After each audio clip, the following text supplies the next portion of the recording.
जी, मेरा नाम कर्नल तेजेंद्र पाल त्यागी है। मैं गाजियाबाद की सिविल सोसाइटी का मुखिया हूँ, यानी कि RWA federation, flat owner federation, Korba UP वगैरह वगैरह। मैं और मेरे साथी जो यहाँ पे हैं, जिनके नाम मैंने आपको बताए, कुलदीप शर्मा, ML वर्मा, IC जिंदल, राजकुमार त्यागी, CM वैद, डॉक्टर विनीत अग्रवाल और एडवोकेट अंशु त्यागी, और ये सब गाजियाबाद के अलग अलग जोन के शीर्ष प्रतिनिधि हैं सिविल सोसाइटी के। मुद्दा है कूड़ा निस्तारण।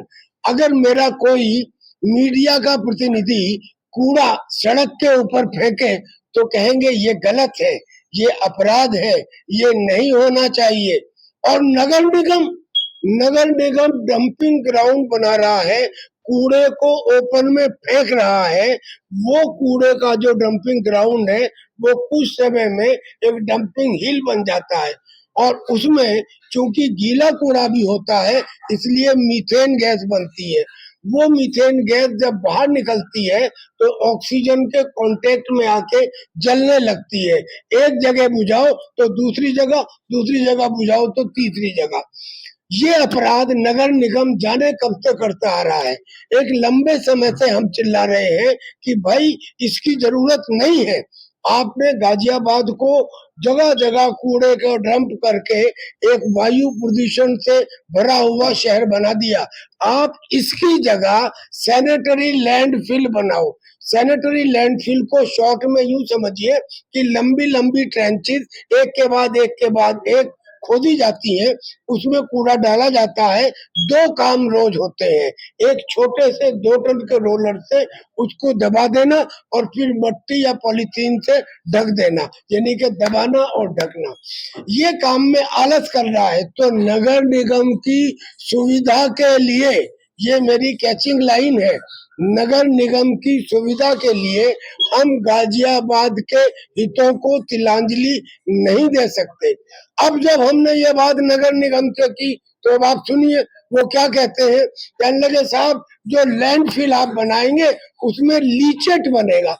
अब ये लीचेट क्या होता है, यानी कि जो गीला कूड़ा होता है उसमें से पानी सा निकलता है जिसमें कुछ मेटल वेटल होते हैं, उसे लीचेट कहते हैं कि वो लीचेट बनेगा।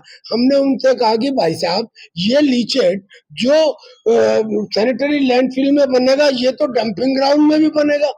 यहाँ साहब, और फिर मैंने कहा दूसरी बात, बन भी गया तो इससे नुकसान क्या है। कहने लगे जी ये तो अंडरग्राउंड वाटर में जाके मिल जाएगा।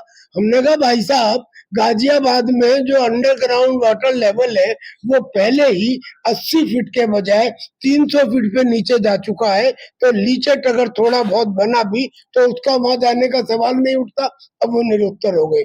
तो पहला तर्क जो उन्होंने दिया वो काट दिया गया। अब वो दूसरा तर्क देते हैं कि जो सैनिटरी लैंडफिल बनेगी उसमें मीथेन गैस बनेगी। हमने कहा भाई साहब मीथेन गैस तो डंपिंग ग्राउंड में भी बनेगी। नहीं, कहने लगे साहब मीथेन गैस को पाइप से निकालना पड़ेगा। हमने कहा ठीक है निकालिए, मगर सैनिटरी लैंडफिल में वो गैस अगर बनी भी तो अगर वहां 100 बनती है तो यहाँ 1 बनेगी। कारण ये कि यहाँ पे कूड़े को रोजाना दबाया गया है और फिर ढका गया है, यानी कि जो उसमें गीला कूड़ा है भी वो दब चुका है। तो इसमें मीथेन गैस पहली बात तो बहुत कम बनेगी, और थोड़ी बहुत जो बनेगी उसे पाइप के हिसाब से निकाला जा सकता है, वो वहां भी बनेगी। अब उनके दोनों तर्क जो है जो दिए गए हैं वो टोटली कट है, लेकिन उसके बाद भी एक आलस है। आलस ये है कि नया काम कैसे शुरू करें। ट्रेंच खोदी जाएंगी, वहां पे एक रोलर रखा जाएगा, 5-7 अपने ट्रेड्समैन वहां पे भेजे जाएंगे। रोजाना की मुसीबत, पहले तो कूड़ा उठाओ, कलेक्ट करो, वहां डालो, फिर उसमें रोड रोलर। अरे मैंने कहा मुसीबत अगर है तो तुम पैसा भी तो सबसे ज्यादा कमा रहे हो। गाजियाबाद में ये बाराबंकी या इटावा नहीं है, यहाँ तो आपको इतने पैसे मिलते हैं हर रजिस्ट्री के ऊपर, और इतना सारा टैक्स कलेक्शन होता है, तो ये कोई बड़ी बात थोड़ी है। एक रोलर पहले एक दफा में खरीद के रख दिया, 4 आदमी तुम्हारे पास इतना बड़ा स्टाफ रख सकते हो।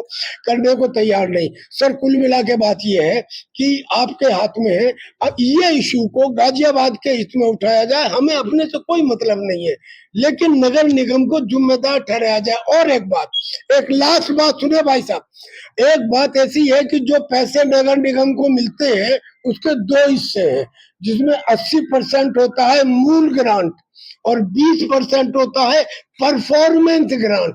Performance grant 20%। उस परफॉर्मेंस ग्रांट को क्लेम करने के लिए इनको सर्विस लेवल बेंचमार्क अखबारों में प्रकाशित करने पड़ते हैं। मैं दोबारा बोलता हूं, एक एक वर्ड, सर्विस लेवल बेंचमार्क अखबारों में प्रकाशित करने पड़ते हैं। क्या आपके किसी अखबार में इन्होंने इस तरह का ज्ञापन या विज्ञापन दिया है? आप मुझे बता दीजिए। वो नेसेसरी है एज पर द रेगुलेशन कि ये अखबारों के अंदर देंगे कि गाजियाबाद में ये नगर निगम इतने सर्विस लेवल बेंचमार्क रखेगा। किसी अखबार में दिया नहीं। और मजे की बात यह है कि 5 साल की वो परफॉर्मेंस ग्रांट इन्होंने क्लेम भी कर ली, इन्होंने क्लेम कर ली, इनके पास आ गई। हम इसे भी एब्जॉर्ब करने को तैयार है, बशर्ते कि ये कूड़े निस्तारण की बात को हमारे मान ले। मेरा नाम राजकुमार त्यागी है, flat owner federation Rajnagar exchange zone का अध्यक्ष। बाकी चीजें तो आपको जो समस्या थी आज का और जो विषय था वो कर्नल साहब ने आपके सामने प्रस्तुत कर दिया है। मैं सिर्फ एक बात कहना चाहता हूं कि हम सिविल सोसाइटी होने के नाते हमारे पास बहुत सारा प्रेशर है, बर्डन है, बहुत सारे मुद्दे हैं इस शहर के, बहुत सारी समस्याएं हैं जिनको हम एक साथ नहीं उठा पाते हैं। तो कार्यकारिणी ने यह निर्णय लिया है कि हर शनिवार को 11:30 बजे आप सभी लोग आमंत्रित हैं। ये निरंतर प्रेस कॉन्फ्रेंस ऐसे ही चलती रहेगी 11:30 बजे प्रत्येक शनिवार को। हर मुद्दे को हम लोग उठाएंगे।